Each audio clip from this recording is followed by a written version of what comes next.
KKMD 708화 700회 기념 특집 황금알을 낳는 거위로 성장한 대한민국 K방산, 무엇이 그들을 세계적 수준으로 끌어올렸나.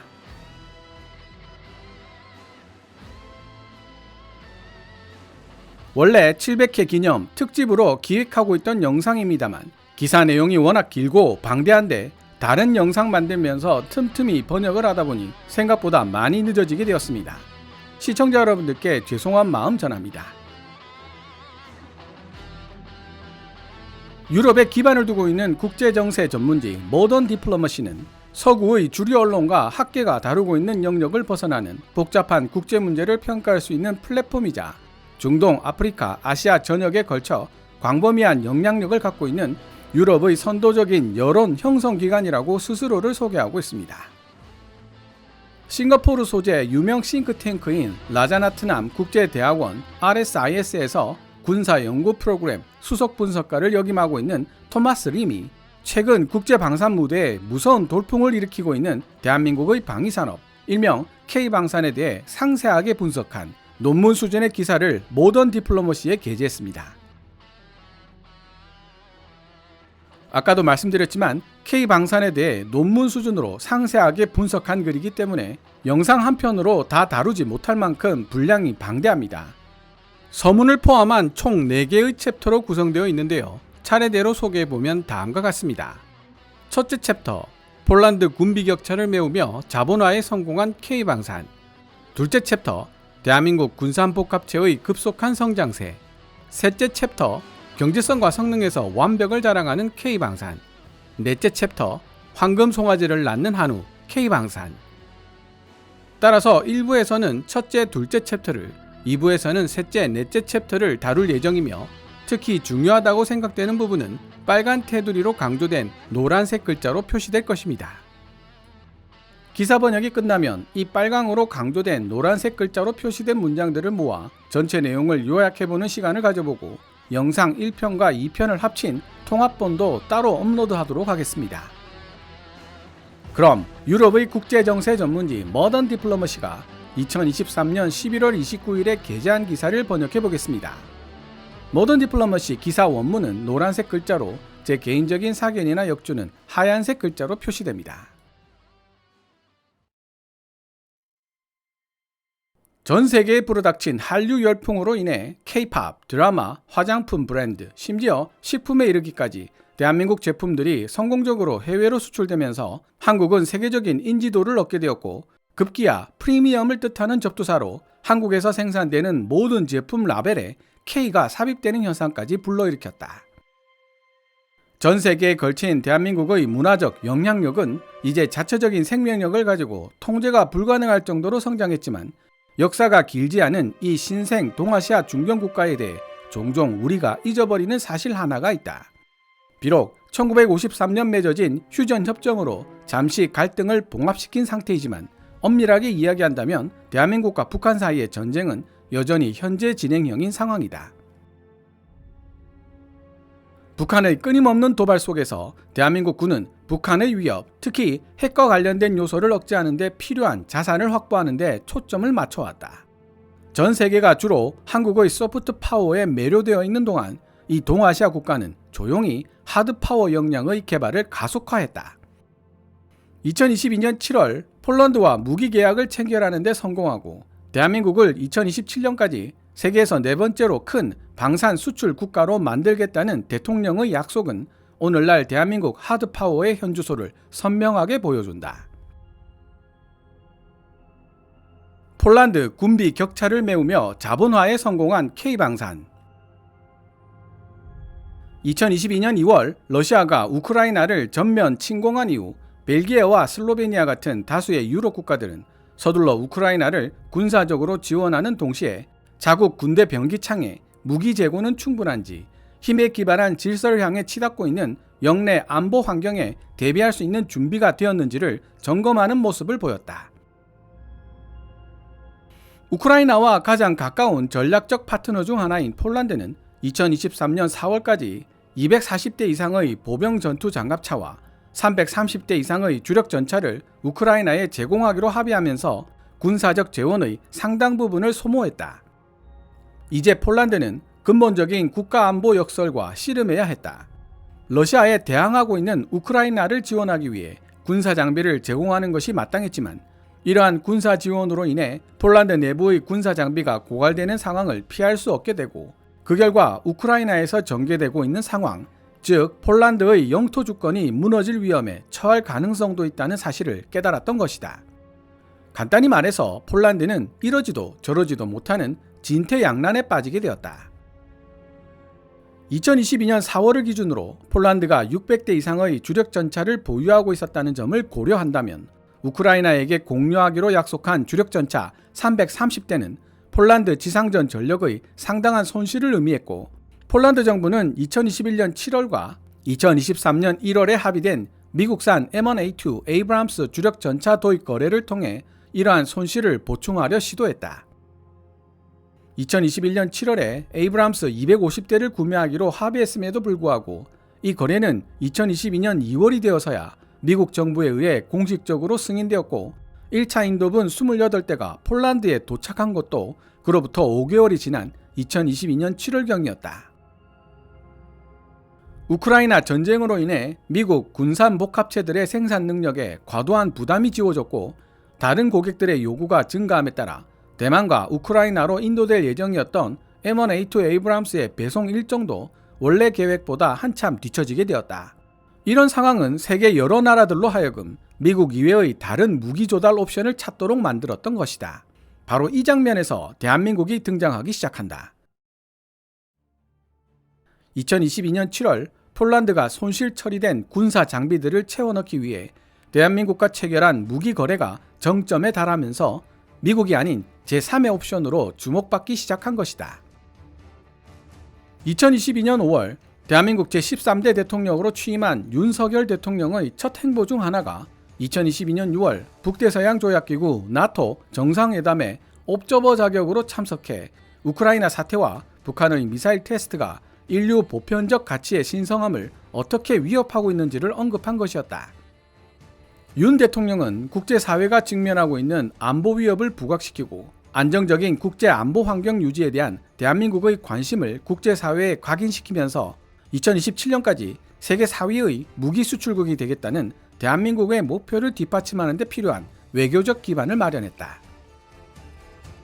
폴란드 한국 간 방산 거래에 있어 가장 두드러진 특징은 바로 좀처럼 보기 드문 엄청난 규모라고 많은 관측통들은 입을 모아 지적하고 있다. 2022년 7월에 성사된 이 거래는 총 124억 달러, 한화 16조 5,600억으로 역사상 최대 규모의 방산 수출 거래라는 점에서도 놀라웠지만 그보다 더 놀라웠던 부분은 그야말로 번개 같은 속도로 해당 방산 장비들을 폴란드 땅으로 도착시켜 계약상 정해진 조달 기간을 엄수해낸 한국의 생산 및 배송 능력이었다.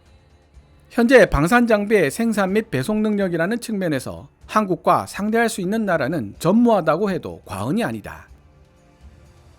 전통적으로 무기 조달 계약은 확인과 서류 작업 과정을 거치는 데만 몇 년의 시간이 걸릴 수 있다.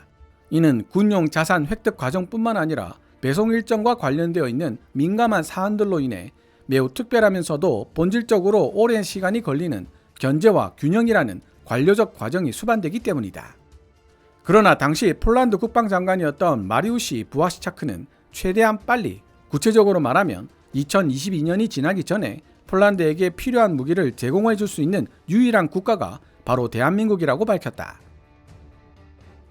계약상 의무를 신속하게 이행할 수 있는 대한민국 방위산업의 능력은 폴란드처럼 우크라이나로 대량의 무기를 이전시킨 나라들에게 매우 중요한 요소가 된다.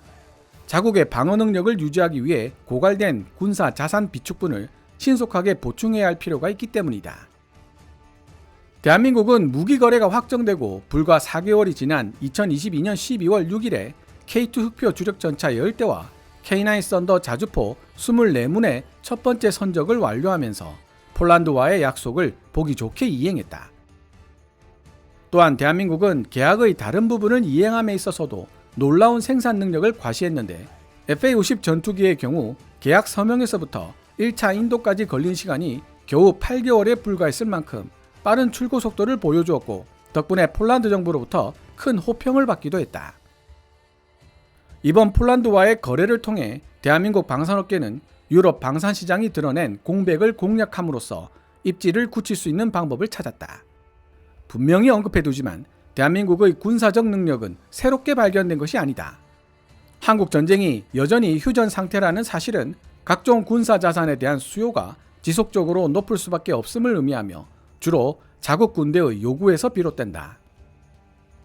대한민국의 방위산업은 이러한 내부 수요를 충족하기 위해 지속 가능한 대규모 생산 능력을 유지하게 되었으며 북한이 국가 안보에 가하는 끊임없는 위협에 대처하기 위해 이미 대량 생산 능력을 갖추고 있었던 한국에게 이른바 폴란드 군비 부족 사태는 유럽 시장으로 진입할 수 있는 완벽한 기회가 되었다. 대한민국 군산복합체의 급속한 성장세. 보다 빠른 일정에 맞춰 군사 자산을 생산하고 인도할 수 있는 대한민국의 능력은 더 큰 도미노 효과를 불러왔다. 폴란드로 하여금 러시아에 대항하는 우크라이나의 노력을 지원하기 위해 다수의 레오파드2 주력 전차를 인도하겠다고 약속하도록 만들었고, 폴란드가 최종적으로는 보유하고 있던 레오파드2 주력 전차 전부를 우크라이나로 이전시키겠다는 의도를 가지고 있다는 소문까지 만들어냈던 것이다. 폴란드가 2022년 7월 협상의 일환으로 한국으로부터 K2 흑표 주력 전차 1,000여 대를 구매한 사실과 폴란드가 보유한 레오파드2 주력 전차 전량을 우크라이나로 보내려 한다는 소문을 고려해 봤을 때 이는 폴란드 지상전 전략의 중추적 변화를 알리는 신호탄이 될 수 있다. 그것은 먼 미래에 활약할 폴란드 최전선 기갑자산의 역할을 다름 아닌 한국산 K2 흑표 주력 전차에게 맡기겠다는 폴란드 정부의 강력한 의지의 표현이기도 하다. 더욱 주목해야 할 부분으로 K2 흑표를 미래의 최전선 기갑자산으로 사용하겠다는 폴란드의 움직임은 대한민국 방산업계의 생산 능력 및 장비 품질에 대한 그들의 신뢰가 얼마나 확고한지를 보여줄 뿐만 아니라 한국 폴란드 양국 간의 장기적인 방위협력 관계를 열어주고 이후 한국이 유럽 방산시장에서 굳건한 입지를 확보할 수 있는 계기가 될 가능성이 농후하다는 사실이다. 이는 곧 대한민국 군산복합체의 강점에 대한 논의로 이어진다. 2022년 7월 폴란드와 체결했던 계약에 참여한 방산업체 3곳은 현대로템, 하나에어로스페이스, 한국항공우주산업 카이로 각각 K2 흑표 주력 전차, K9 자주포, FA-50 경전투기 생산을 담당하고 있다. 대한민국 방산업계가 유럽 방산시장에 처음 진출한 것은 폴란드가 AHS 크라프 자주포를 위해 K9 차체를 사용하기로 결정했던 2014년이었다. 이후 한국 정부는 2018년 문재인 전 대통령의 국방개혁 2.0 구상부터 현재 윤석열 대통령의 세계 4대 방산국가로 도약하겠다는 약속에 이르기까지 방위산업에 대한 재정 지원을 지속적으로 강화해왔다. 국내 방위산업을 지원하기 위한 한국의 범정부적 접근 방식은 외부 충격으로부터 국방 생산 능력을 보호하기 위한 새로운 법률의 도입부터 수출 지향적인 방위산업 육성 등 다양한 형태로 등장했다.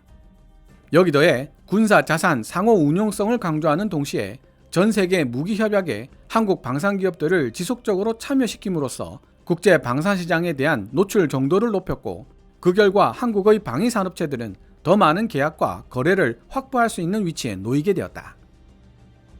대한민국 군산복합체의 수주 성공은 잠재적 구매자의 마음을 사로잡기 위한 목적으로 세세한 부분까지 신경 쓴 판매 전략에서 비롯되는데, 이들 한국 군산복합체들은 최종 설계를 완성하기에 앞서 구매자를 괴롭히는 어려운 문제들과 재정 상태, 그리고 구매자의 요구사항과 관계 있는 내용들을 철저하게 분석하여 판매 전략에 반영한다.